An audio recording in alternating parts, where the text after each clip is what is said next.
In his memoir Spare, Prince Harry wrote about a tiny dilemma he faced when he was still dating Suits actress Meghan Markle in early 2017. "I was excited to welcome Meg to my home, but also embarrassed. Nortcott was no palace," HRH wrote when mentioning his Nottingham cottage pad on the grounds of Kensington Palace, which was his official royal base.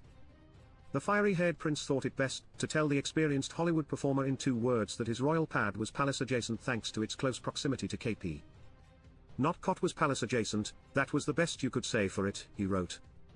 Many people tend to think of either Buckingham Palace or Windsor Castle when imagining the British royal family, but those historic buildings are only 2 of a fleet of estates in the royal residential portfolio. Nortcott dates back to the early 18th century, and was initially built as part of a series of homes for the staff of Kensington Palace. Designed in a quaint, traditional style, it has a cozy and picturesque appearance that has made it a favoured residence for various members of the British royal family and their staff over the years.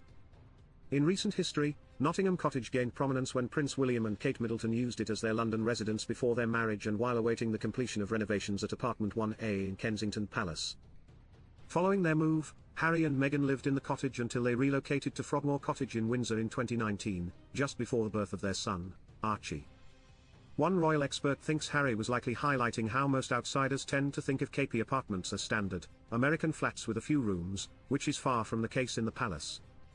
Christopher Warwick, another expert, explained, "All of these royal residences at Kensington Palace are called apartments, which of course makes people immediately think they are flats like the American term for an apartment.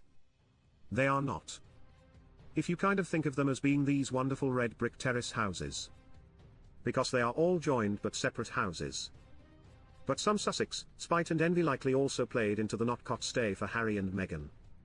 In his new book, Catherine, the Princess of Wales, a biography of the future Queen, author Robert Jobson wrote, "I am not saying Meghan was jealous, but she was surprised how lavishly Harry's brother was living compared to where they were living.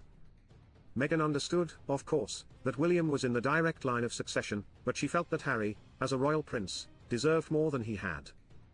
Daily Express reported on the expert observations.